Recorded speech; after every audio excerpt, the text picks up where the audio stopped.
కొంతమంది ఆత్మీయంగా జీవించినట్లుగా పాటలు పాడినట్టుగా అగపడతారు, కానీ వాళ్ళు ఎవరయ్యా అంటే మృతులు. ఎవరు? మృతులు.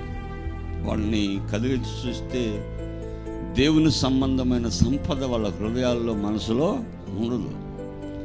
దేవుడిచ్చే దర్శనాలు వాళ్ళలో ఉండవు. ఈ లేఖ మాటలు చూసారంటే అపవిత్రమైన మాటలు, జోకులు, లోక సంబంధమైన, శరీర సంబంధమైన మాటలు చూసారా? ఆ మాటలు అయితే క్వింటాల్ లెక్కలో అనేకుల్లో ఉంటాయి.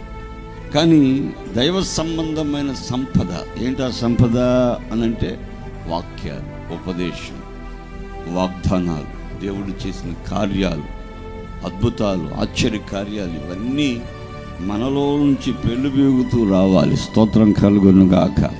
ఇతరులతో నువ్వు పంచుకోవాలి. హల్లెలూయా, హల్లెలూయా, ఆమేన్.